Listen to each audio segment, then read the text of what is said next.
So this is an add-on to the other talk I did, well, at least one other talk I did on navigating a board kind of as part of a coding challenge.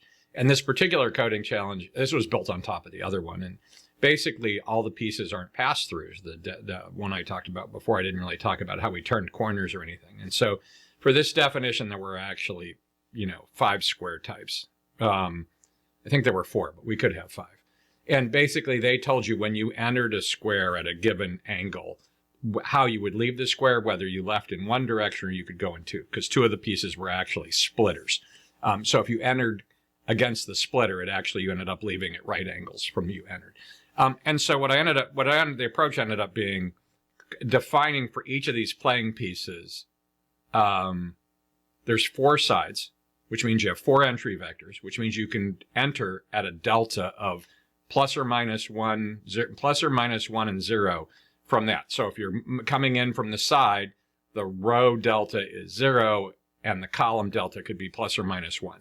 And so basically when you enter a square from another square, if you know where you're coming from, you can have a definition that is driven off of that delta, which side you came on. Basically, you could have put left, right, up, and down, but I wanted to do it all with math, so I didn't have to, have a bunch of case statements.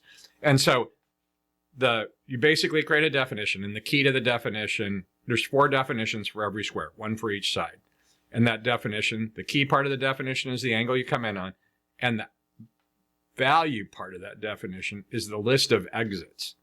So if I were to look at a regular empty square, if I were to come in at minus 1, 0, I'm going to leave it plus 1, 0, because that's the opposite side. If I'm going to come in at plus 1, from a bigger row coming into the box, I'm going to leave it a smaller row from the box. If I come in from a bigger column, I'm going to leave it as a smaller column. If I come in from a smaller column, I'm going to leave it as a bigger column. So it turns out if you have an empty square that's a pass-through square, for all of the entry vectors, all of the plus or minus or same row and column, I'm going to end up with 1 exit. So I have a list of exits that I can do, a list of exit vectors. And so for like a pass-through, all the entries only have 1 exit. For a splitter, we have a 2-way splitter and 2-way pass-through. 2 of them are going to be pass-through, so those 2 sides are both going to have a single exit.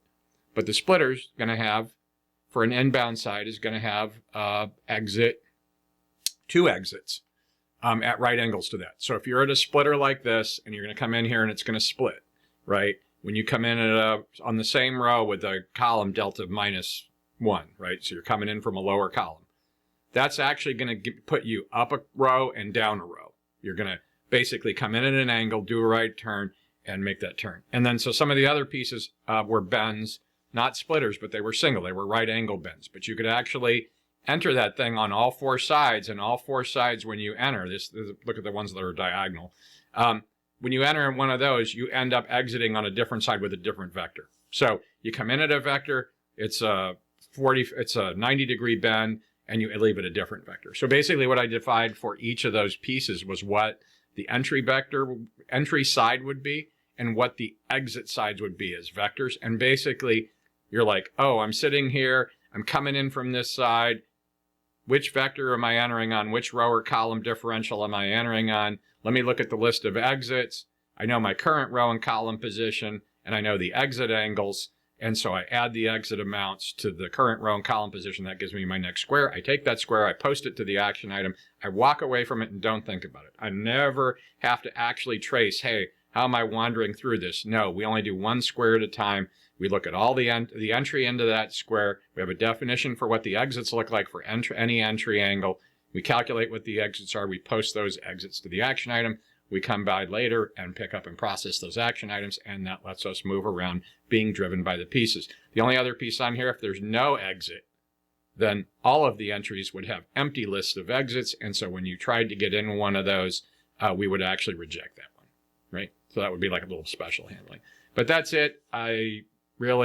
This wouldn't fit in the other talk, and, and I hope it was coherent. And it's the same code base that's in the other one, and I'll link to the blog article with a link to the GitHub. Have a great day.